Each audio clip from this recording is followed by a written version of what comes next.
Welcome to this painting tutorial. This time we're going to be painting a Death Guard Poxwalker. It's quite a straightforward colour scheme. The hardest bit is often just making sure you haven't missed any of the random tentacles or things on him.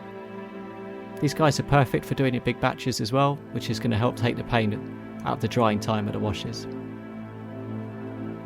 Starting with a white undercoat, I'd recommend using a spray can for ease and smoothness, or an airbrush if you've got one. We're going to wash the whole model in Agrax Earthshade. Make sure you've got plenty on the brush and just work it around the whole model.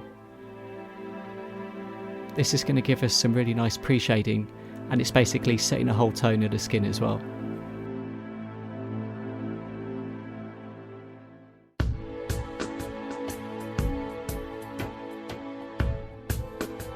Instead of the usual worker's gear, I'm painting this one to look like an infected guardsman. Use Castellan green on any clothes, and just be careful to miss the flesh parts underneath any rips or tears.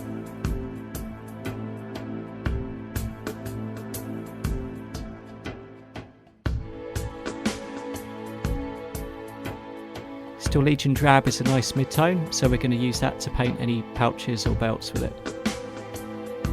Just take your time, try and be neat, and try not to get any on the skin as well.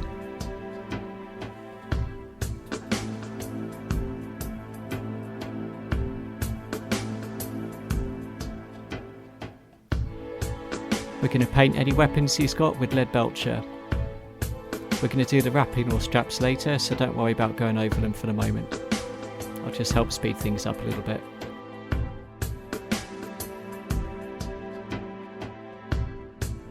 Grab an old brush and dry brush your shabty bone across the top 2/3 of any horns.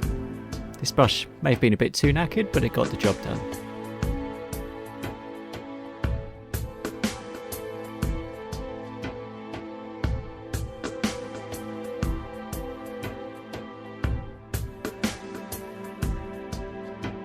We're going to do the same with Screaming Skull, just catching maybe just the top third of any of the horns.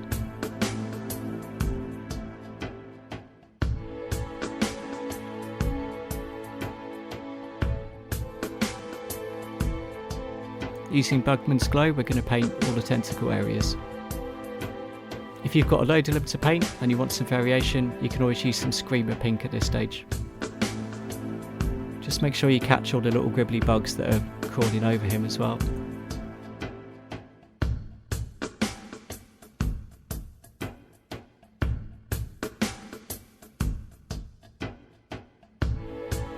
Now we're going to wash all of these tentacle areas with Druchii Violet.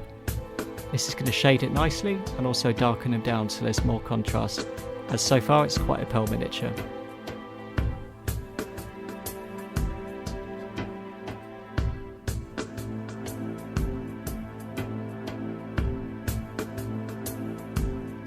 Once that first coat is completely dry, we're going to give it a second coat of Druchii Violet. This is going to really help those tones, and it's going to help it all pop.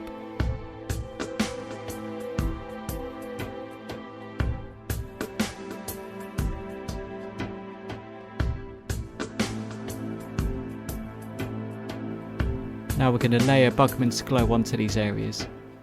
Make sure you leave some of the original colour showing, and for the larger ones just make sure to catch each ridge just to help make them stand out. You're going to want a nice steady hand for this part, so what I'd say is rest your arms on the table edge, or like you see me doing in a moment, use your fingers to actually prop your hand on the model holder. This is going to help keep you nice and steady for the detailed areas.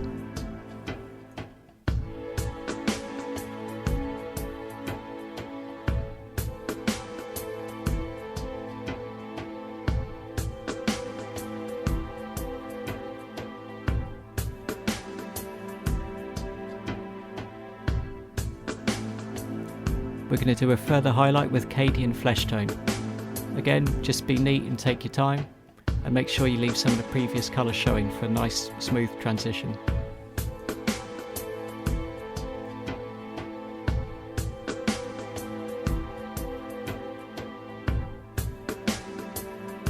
Use some white to do some final highlights to the horns.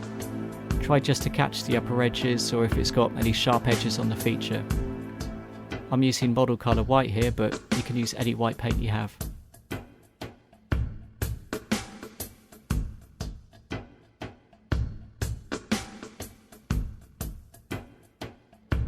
Now we're going to start highlighting the pouches and the belt. Use Andrew Dust to catch all the edges. As ever with edge highlighting, try and use the edge of your brush where possible to make it quick and easy, and you'll probably find you end up moving the miniature around a lot just to help you catch the areas.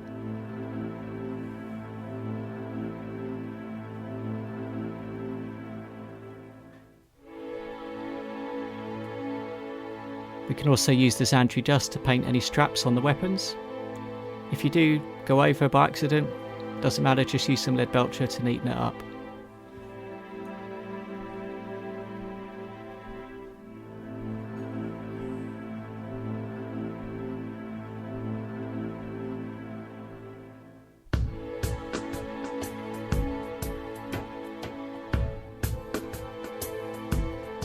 For the final highlights on the pouches, we're going to use Usurped Bone. Just make sure to catch the corners to help them stand out a little bit.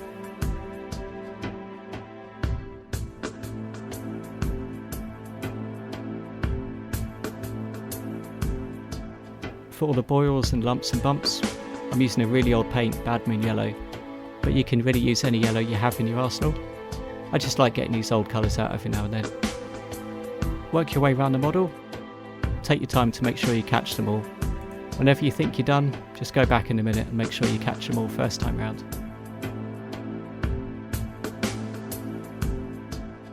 To help break up the similar skin tones between the skin and the horns, use some Druchii Violet at the bottom of the horns.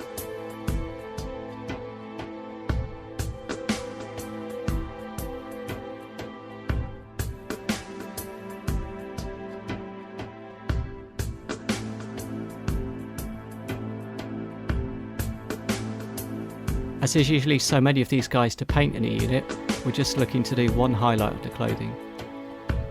It might not be the typical colour for highlighting Guardsmen, but it seems pretty fitting to use Death Guard Green for this. Just aim for any of the edges on the rips and the tears, the raised folds on the fabric, and around the bottom edge of the trousers.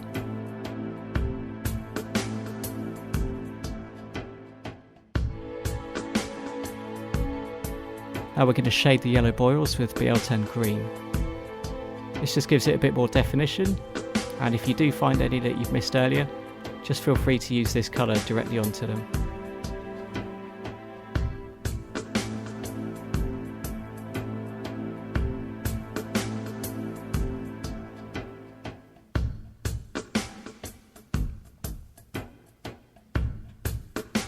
Now we're going to use the technical Oxide paint. Most people only ever seem to use this on brass, but I really like the effect that you get on the silver metals as well. You can be quite heavy-handed with this and just put it across all of the metal areas on all the weapons. It always comes out quite strong at first, but it will dry a lot weaker than that.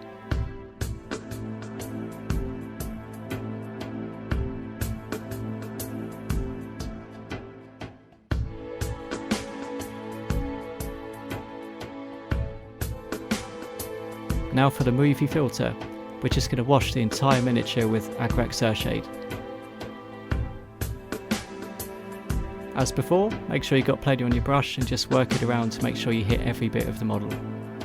It's just going to tie it nicely together, and it's going to shade up the weapons as well.